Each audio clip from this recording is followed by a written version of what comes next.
Cold from the production studio. We are live. Live on YouTube. Houston, can you hear me? I think we have a problem. There's no one watching. Well, but good news, we're live. We are. So Main Man Chad practiced this live thing last week. Apparently went off with both people that watched are real interested. So we're going to try and do it here for everybody tonight. Yeah, it's happening. I'm watching it right now live on YouTube on my own channel. That's great. I am live in Wisconsin. I am up here for a family wedding. So it is going really good. I have... How's the weather up there? Nothing but glowing things to say about 19 hours in the car with my family. And it's similar to Florida today, but tomorrow the dew point's supposed to break and the humidity is going to come down and it's going to be real nice. So so far a mixed review, but it's supposed to be getting better. How are chilly, down there in Florida? 82 right now. So, it's feeling pretty good. Honestly, I will say it's not that bad outside when the sun goes down. It's just in the middle of the day when it's the 112. I did see Tampa hit 100 for the first time ever, officially. For the first time ever on that day? I think ever. Tampa had never hit 100 before? I guess, because, if you think about as long as you've lived in Florida, like it's always hot, but it's always like 92, 94. It never really hits that. And obviously they're on the coast, which I think is going to lower the temperature a little bit. Yeah, that's true. But and I guess that's probably true temperature hitting 100 because definitely the heat index has been over 100 before. Yeah, because we've been in over, I think, 110 for the last 4 or 5 days. Woo, well, then compared to that, we're in an iceberg up here. So. Well projected into the next few weeks as well. So. Oh, seriously? No, you're supposed to cool down by the time I get back. No, I don't think there's going to be. I don't think that happens. Okay. Until I guess what would that be? November. Okay, well then I would like to announce that I'm broadcasting from my new permanent studio here in Wisconsin. I can tell you're in Wisconsin by the drapes in the background. They're very Midwest. Yes, that is exactly right. They're very Midwest. The fact that they're even up there, what are those called? They're not curtains. The bunting? Is that bunting? I don't know what that is, but that's a very. I grew up in that. I grew up with that too. Okay. So it's not unusual. But I seem very confident. I wish I could show you some of the furniture because it would definitely, confirm your theory. Yeah, I can. I've already painted the picture based on the window, what it looks like, and I appreciate it. And honestly, like this, yes, it is Midwestern, but that is not the worst. Like, I'll take pictures. We'll post. I'll take some pictures and just watch the socials, and you'll see. Oh, here's a perfect example. Today, do you know where I ate lunch? Of course you don't. We Culver's ate lunch. No, that would be tame. Yeah. We ate lunch at the Cheese Castle. This place, no joke, looks like a castle, and they sell beer and cheese and wine, and they have a restaurant, a tavern attached because a castle doesn't have a restaurant; it has a tavern. Right. And Claire had the grilled cheese; it was phenomenal. I had the Reuben, which was recommended by the waiter there. I'm like, okay, yeah, I'll give it a shot, and it was decent. So to prove we're in Wisconsin, I ate at a Cheese Castle for lunch. Yeah, another thing I could see in the background, and I always mention this at this time of year because you always think of Florida as being the green because of the lushness of the tropics and whatnot. But like, I can see out the back of your window, like the Midwest and those northern states when it's summer are so green. It's just like a different color green because the leaves are brown the rest of the time. Right, exactly. It's such a contrast from what you're used to. So you look out and it is just so green. Right. It's like the greenest green you could have because it's obviously the leaves don't have to be on the trees that long to maintain their nutrients. And it's a great look. And in total picturesque Midwest, my kids were catching what out in front? Now this is interesting because oh gosh, it could be, I don't know what you call them there. We call them lightning bugs. Yeah. Okay. Do they have another name? Fireflies. Oh yeah, those are synonymous for me. We call them lightning bugs. Yeah. Right. That's fun. In the jar. You're soda, right? No, I'm pop. Oh, you're pop. Right. Okay. Yeah. No, we were soda, and we do lightning bug. I mean, if you said Firefly, I know what you're talking about, but no one's gonna smack you. The name of that like song that came out in the 2000s. And a hard iced tea. Oh God, there are so many. Well, it's not a it's not an iced tea. I guess I don't even know what it's called. It would be. It's not like an iced tea that you crack open and have a single. It's like a mixer, I guess. You Yeah. put like make an Arnold Palmer with it, but it's like a Firefly tea vodka, maybe. Up here, the family has Happy Ending, which is the name of a vodka premix cocktail in a can. Mm-hmm. My buddy is drinking the Jaws beer. It looks like, and the Happy Ending has like the 1975 sort of orange hue colors. And then in addition to that, he has the Jaws beer, which is like this gold with this quilt pattern across the front, which is in memoriam of, Jaws's 50th year since they filmed it. Yeah. And so you can buy that now in the store. So his fridge looks like 1975. That's interesting. Yeah. That they would have that up there. Yeah. Is it a yellow fridge? Because that would really make it perfect. No. I'm sure that they live in a relatively newer subdivision, but we could throw a stone and hit a yellow fridge house. I'm positive of that. Oh yeah, no doubt. So yeah, I love the Midwest. Not that I've ever actually been in the Midwest, but I understand like the way it works because where I grew up is Midwest light, I guess.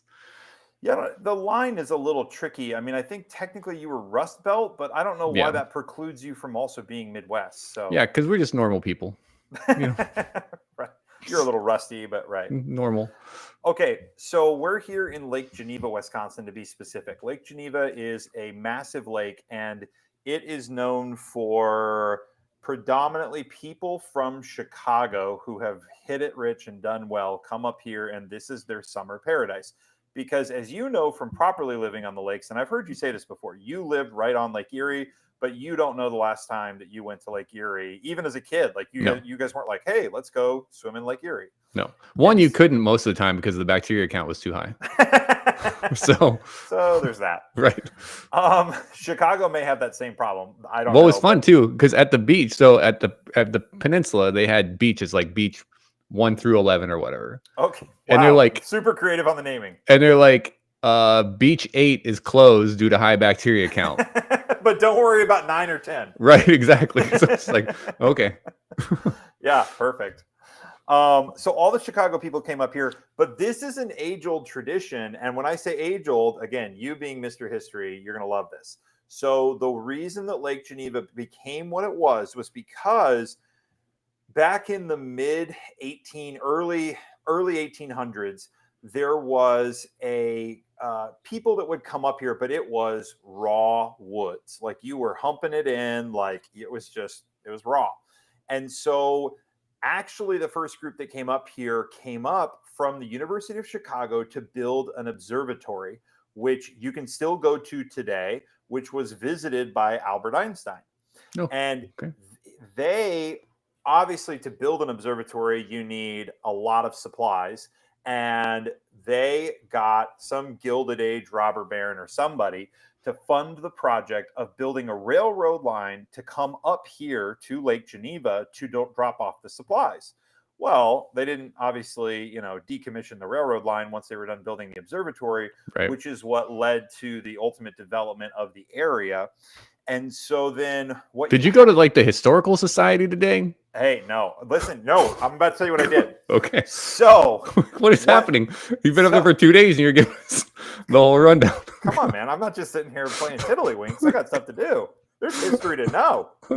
So then who comes in here but the Wrigleys, as in Wrigley Field, the Cubs, like the whole Wrigley's, like Southern California. Apparently, they owned a whole bunch of it. Like Double Mint Gum? Double Mint Gum. This information brought to you by the boat tour that I went on today. Oh, there it is. So it was. Now, I was dedicated to learning about the area. I thought we were going to be sitting on a boat and sweating it out and looking at the big houses and learning. And so that's what I went in there. It turned out that my wife had booked us on the air-conditioned boat with the ice cream social halfway through, which I was fine with. Yeah. But that was a nice little twist to the story. But I was prepared to sweat it out. I'm ferociously, as we're walking through the there's a beach there. It's just sort of this, I don't know, the Riviera is what they call it. It's just this like, it looks like a train station, honestly. Yeah. It probably was. I missed that part of the history. And so I'm like furiously buying water. They're like, what are you doing? I'm like, we're about to get on this boat for an hour and a half. Like, we're going to sweat. They're like, it's air conditioned. I'm like, why didn't you tell me that before I bought the water? So we get on here. The Wrigley's develop all of this. And the whole north side, like it is, what they do is incredible. But that's not what I want to talk about. I want to bore you for one more minute with the facts and history of a specific house called Stone Manor, which is actually across the lake on the south side from the Wrigley's. It is built by a guy who does something seemingly innocuous. Like he sells like plastic tile, or, not plastic tiles. He sells ceramic tiles back in the day, and he does okay. But what he does really well at is the Great Chicago Fire. Everything burns to the ground. Yep. Anybody who's a little bit familiar, have you been to Chicago before? No. Okay.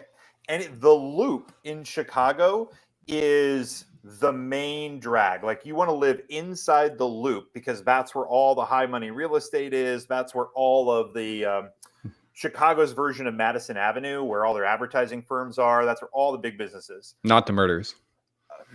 That's South Chicago. Got it. So this is inside the Loop. And so this guy, when it burns down, these people are convinced that Chicago will not be rebuilt. Mm-hmm. He buys all the land for pennies on the dollar. He literally buys 95% of what is now the Loop in Chicago, and then sells it back for $1 bazillion. Mm-hmm. He's thought to be worth $25 million, which is the equivalent of like 800 or 900 million now.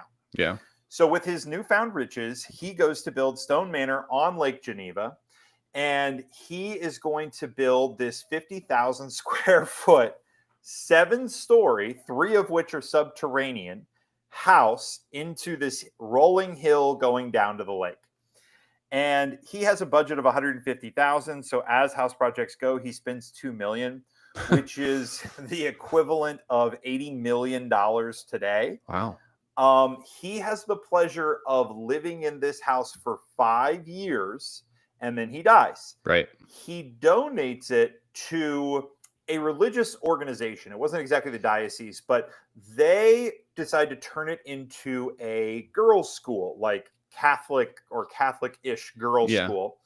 And there's only one small problem. This is still Wisconsin, and they still get winter. And back then, it would require one entire train load of coal to heat this 50,000 square foot home per day in the winter. Per day. That's not environmentally friendly. And unsustainable for the religious group running the girls' school. So they end up turning it over. It goes to somebody in the 60s, somebody in the 70s. And where we find ourselves in today is in the 90s, a developer buys it and splits it into 7 different condos and condos the whole thing out. Yeah. The wife of the owner of Starz Movie Network, she loves the property, and she now owns and controls 6 of the 7 condos. Oh. And she's waiting for the 7th dentist to change his mind and go to Trident, or so that she can get in there and buy the last one and turn it back into a single family home. Oh, wow. So the story of this house is amazing. But 50,000 square feet, like, are you trying to hide from your family? Well, I just started watching The Gilded Age on HBO. Did you watch that? No. So, have you seen it before? No, it's a series. It's got 3 seasons of it, and it's interesting because obviously it's set during the Gilded Age, if you couldn't guess that. And obviously they have these opulent mansions that are no longer there because all these people lost their money during the Depression, and then their houses couldn't be kept up, and then they tore it down. But that's not what the show's about. The show's about new money and old money and the rivalries therein of these women. But anyway, I've only watched 1 episode of it. But you're talking about the Gilded Age, so you make it sound applicable. Like the Housewives of the Gilded Age. It is basically because all of they're posturing for social status. Bingo. And the old ones are dying out, and they have old money, and then like the new people are coming in and hitting it big on whatever they're doing, and then the old money is mad at the new money, and Literally, that is the reason "tale as old as time" that phrase was invented. Like that is the story that will repeat itself for eons to come. Yeah, because you think about in today's world, obviously there was the '90s tech boom where you had the new Yeah, money with the tech money, and then you absolutely. had the McMansions being built all over the place, so Hmm. people could. And then we obviously had the housing crisis where everybody lost those houses, and then Whoops. yep, oopsie. Yep. And yeah, so now I mean I feel like things have kind of leveled off. Like we obviously don't have we do still have the social stratification there, but I feel like it's much more blurred than it used to be. Obviously, it's not like the Gilded Age where people were dressing in a certain way, because now you go somewhere and people just kind of blend in, and you can find clothes at TJ Maxx that look expensive or were expensive at one point or whatever it might be. Somebody Because paid there's so many more for them. knockoffs nowadays, you can Yeah. blend with the rich folks. It's funny that you say that. As we were driving to the Rock Gym in Burlington this morning, a sentence I thought I'd never say, I drove past on what was I'm from Omaha, Kansas City. That's where my family's from. As we're driving down this road, which feels like Omaha, pulling into Burlington, there is a standard built in the 80s 2-story brick apartment complex that has the sliding glass doors on the side Mhm. and a 5-foot tall double-decker cat house pressed against the sliding glass window with the rest of it covered.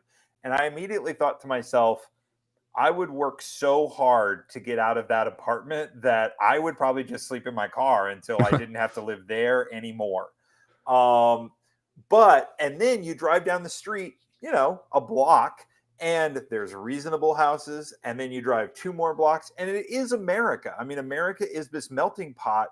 And it's just amazing that that person right there has that house and you know roughly what it's worth.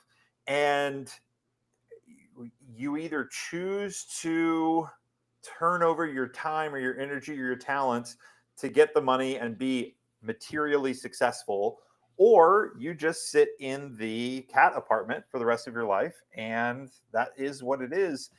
And people's choices are fascinating to me. Yeah, it's funny you said it, because where was I at? I was driving around somewhere. Oh, when I went to go pick up the sound bar, we drove south through Lakeland, through Mulberry, and then you're out in like cow country. Like Yep. for people that aren't from Florida and only come down to Disney or Orlando, you don't realize that there's cows and like There's pastures. country. And it's just like you don't know where you're at. You could drop anywhere and you'd be like, I don't know what state I'm in, because it's not all lush palm trees and perfectly manicured lawns out of there. So but we're driving through, and it was, how on the side of a state road it's not a trailer park, but there's trailers on the side of the road. There'll be like a cluster of them. Yeah. And in front of one of them was not the latest model, but the model before, Corvette, that looked new enough that, I mean, you're not going to get into under probably 50. Yeah. So it's conceivable that they paid more for the car than the house. But I guess, again, it's to what you said. It's like, if that person always wanted to have a Corvette and they're like, well, I'm okay living in this single wide, but I got my car, then that's what I'm going to go with. We're letting it ride. I tell my kids that all the time. I say, you can then this isn't just true for them, this is true for anybody. You can literally have anything, but no one can have everything. If you're Jeff Bezos, there's going to be a night where there's a party in LA in the Hollywood Hills and there's a party in Manhattan, and you want to be at both and you can't. I mean, you've got every resource in the world, but you just can't. There's always going to be these situations where no matter what your resource set looks like, nobody can have everything. So if the Corvette is your dream, you may live in a trailer. But or maybe you live in the Corvette. Who knows? But you can have anything, but nobody can have everything. And so I think that helps, kind of frame life for me. Yeah, I mean, and one thing that I've always done is I get really crappy stuff at the onset, and then everything's an upgrade. Low. Right, everything. I had a 2009 Jetta. Yeah. For 10 years. I got it used. And I had it, and it was bare bones. Like the AC didn't work or anything. And then I got a new newer Hyundai Sonata. It's like the not even the mid-level one. Like it's the base plus, I guess you'd call it. But it was like a spaceship for me going in there. Right. So it was amazing. It was like it's got AC, it's Listen, got Android Auto. Now I did lose my CD player. That is one thing I'm still sad about. That is what? the What's new a cars CD don't have player? CD players. You And just do it on your phone and you Bluetooth. I the know, I spaceship do. I know. I put the has albums, Bluetooth. I download the albums or I save them on What? YouTube Music or whatever. Are you Napstering them? No, on YouTube Music, you can select albums and it will save them so you can play your albums. But I miss this. I still have my CDs. I still have my booklet. Did you have the CD book? Of course. With the leaf? Yes. Driving down the road, flipping that open, Yes. trying to find the one you want. But that was a more complicated time for our past listeners. They already know the origin story here. That you started out in the 09 Jetta because you like to brag. I started in the 86 Jetta that had a manual moonroof, and I had how many CDs? 2. I covered all the bases. I had not Boys II Men. That would have been a different experience for me. I had Beach Boys and I had Blink 182. So that's all I had. Later, once, like you say, start with that low expectations. Once I became bougie later on, then I got the whole flip collection thing rolling. Yeah, I mean I had when I started out was the just a single size one, but then I had the double. It was like 2. That's what I currently have. It's the hard shell.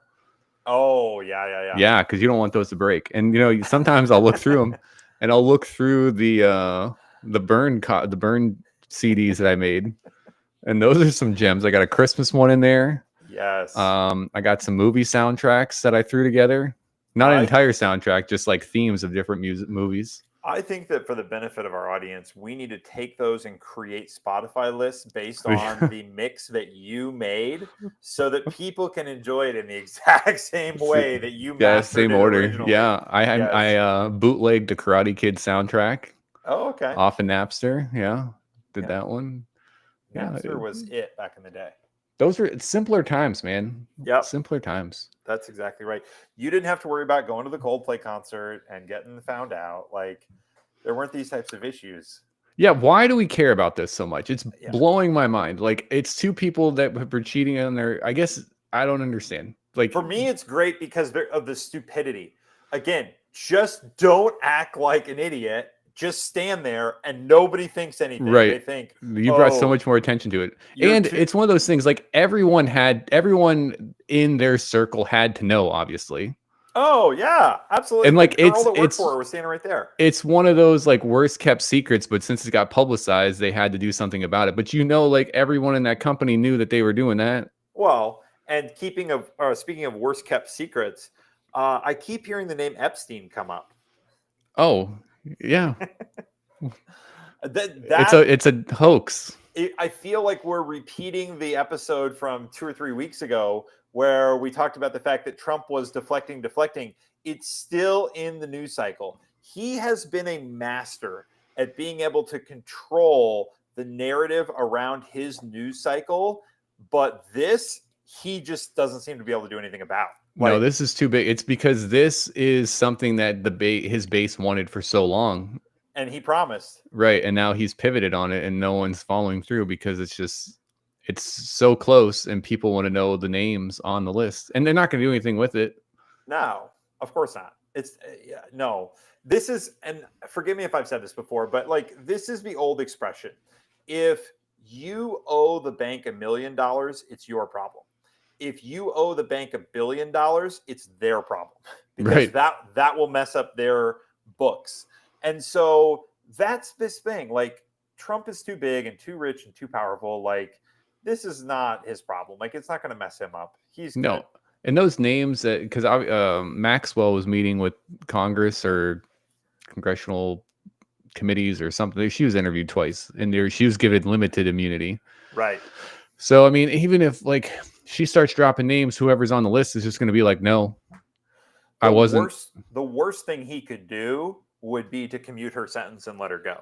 They would absolutely lose their minds. Yeah, that's another one that he was floating out there, which seems weird. Like you go from this is a hoax to I could let her go. I can let her go. I right. could say I won't. Hold my beer.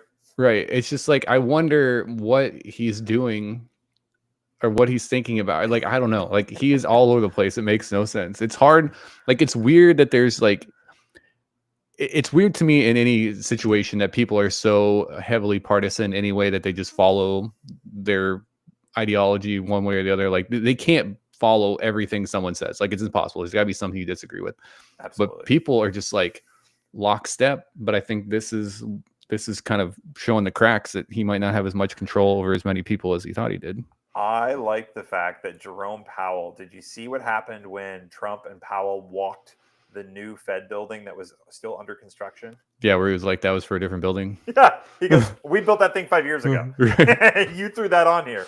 Trump's like, wow. Yeah. That was pretty good. Very few people can like real live time call him out and him not have anywhere to go. That was classic. Yeah, and it's funny because that whole interview, if you depending on what media you look at, they still spin it. Oh yeah. It's crazy. It's just crazy how this is the world. Like, there's no way of knowing what information is real. Well, and yet, the more they flail, the clearer it becomes.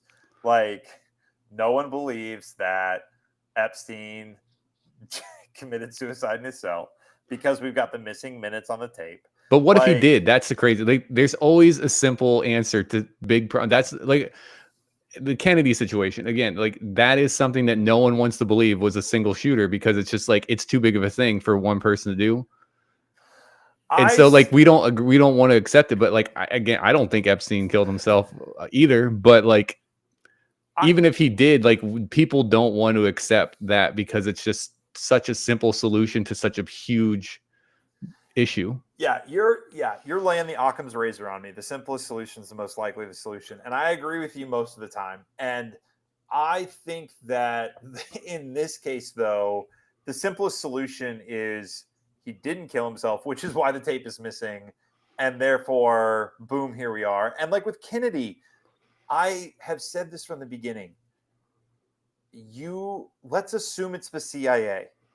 Do you honestly believe that the CIA would not have taken the guys who did the job to the middle of a field and said, thank you for your service, kapow? Like, you would close up those loose ends immediately, wouldn't you? Like, there's 6 people on the planet that know, and they're all dead, to where the CIA, they don't have it in their records anymore. Like, it's done. Yeah, well, because they said there's like thousands of pages of documents and stuff where they release all that MLK stuff. Like, what's in there? Obviously, I'm not reading it. I don't care enough. That was a complete deflection. Oh, of course. Yeah. But like, what's in it? Like, what are they looking for? Like, nothing. Everything that's ever been done, it's just pages of nonsense. Yeah, and that's what to make you go blind. And that's what they would do with the if they ever released the Kennedy stuff. That's what makes AI amazing. And it's amazing to me the number of people that still don't use AI and don't even really kind of have a functional knowledge of how it works. I mean, you and I both know that you could take 250,000 pages, and if you uploaded them, it could read it in seconds and spit out the high points. And I'm sure someone somewhere has done that, and the answer was nothing interesting happening. Yeah. And that's why there's no story. I still, I'm one of those people that still finds it hard to use AI for like actual things because I feel like I'm still cheating. Like we talked about before, where you're using it as like a search engine. That's one thing. Yeah. But like to craft something, it still feels just, I don't know. Like it goes against all my moral fibers of growing up in an era where that wasn't an option. I have a buddy who did research outside of AI to learn how to train his AI for him, and he pays for the service, so it like remembers him and is building his profile or whatever. And he's like, listen, don't ever give me an answer that you don't have an article that you can link to. Like, don't bullshit me, and don't be nice to me either. Like, if I ask you a stupid question, you need to say, bro, what are you, an idiot? Like, yeah, he has it talking to him, and it is absolutely hilarious to watch. He uploads his lifting stats in the gym, and he on the third set, he only got 9 out of 10. And when he went and uploaded that into the AI to have it like remember and build him next week's workout plan, ChatGPT goes, brutal. See, like that's something I don't even think about Chat GPT even doing, and it makes all the sense in the world is building a workout plan. But like, there's just like things that I don't even know to think about. That's so like when I'm bored and I'm like, I have every bit of human information in the palm of my hand on my phone, and when I open my Chrome browser, there's the six Facebook Marketplace. Yeah, well, yeah, there's the 6 websites I go to. Yep. And then I'm like, well, that's it. Like I have nothing else. There's nothing else We've out reached there. the end of the internet. I've covered it all in those 6 websites, which are literally just sports and news. And then I'm like, I got nothing. What And else could we do? I could be learning anything about everything. Right. And I can't even begin to imagine. Like you go to the library, like in the old days, you go to the library, you see the book and you're like, oh, or you pull out the encyclopedia and you're like, L through N. Okay, well, it's going to be something. It narrows my focus. But the internet is just too big. Like, I don't know what to look at. You know, and I feel like a broken record repeating this, but I feel like we are standing in 2000, 2001 or something like that, where the internet is here. Everybody knows that it's here. Like you're starting to maybe get a computer at your house that is hooked up to the internet, but like it's still so new and fresh that a lot of people are exactly where you're at with it. It's like, I know this exists. Mm-hmm. But I'm not quite sure what to do with that information or with this tool.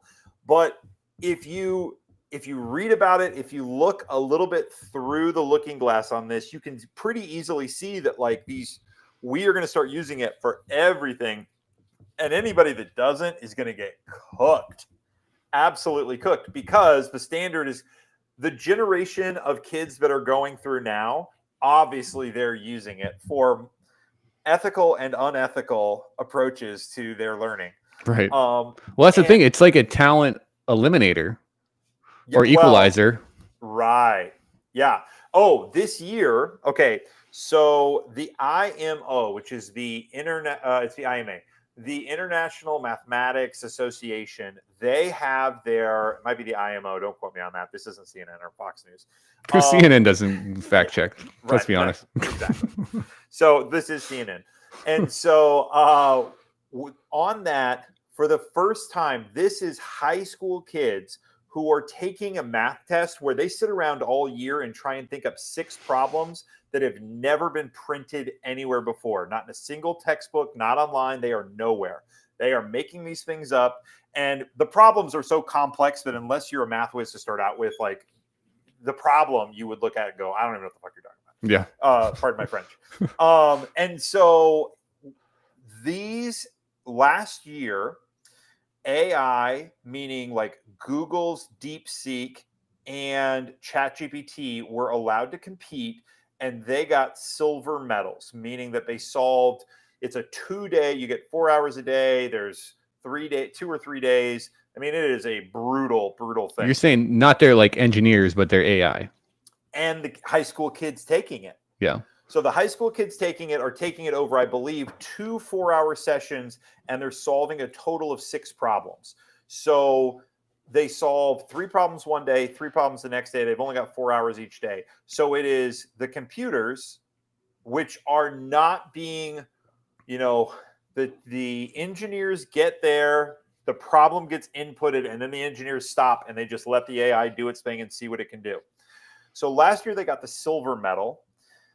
This year, it got gold, which they went into it. The Google team doing this told the Google executives, listen, man, you need to plan on bronze, silver. Like that's maybe where we're going to be at. So it was surprising to them that it got gold. Now, the kid that has gotten gold for the last 2 years said, son of a bitch, but they caught me. So that is clearly a brilliant kid who is. What do you do on the weekends? Oh, I mess up ChatGPT. So the point is, the technology is coming so hard and so fast, and it's getting so good that the agents conversation we had a couple of weeks ago, everyone's going to be doing it. We're going to be all about it. Yeah. I just feel like I'm gonna be sitting in my little Midwest cavern with my weird drapes and ignoring it and living my ignorant lifestyle.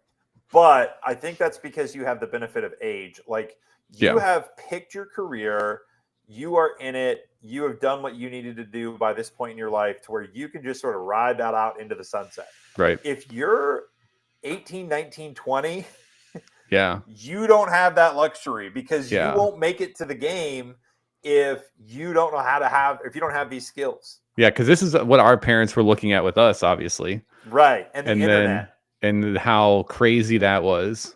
Yep. And then we just got used to it. I mean, I'm fortunate enough that I grew up without it. So it was still like a learning curve for me. So that's why I think it's still crazy, I guess, because I still remembered being in high school and not having a computer. Like I didn't have a computer in my house till I was 18. But did the high school have computers? Yeah, we had a Mac lab and an IBM lab. Whoa. And we would learn how to do things on it with our floppy disks, with our names on them. That were literally floppy. We didn't have the hard ones yet. Put them in. You had to hit do the latch to keep them from popping out. Old school. I was so like I could not sit in my chair all day.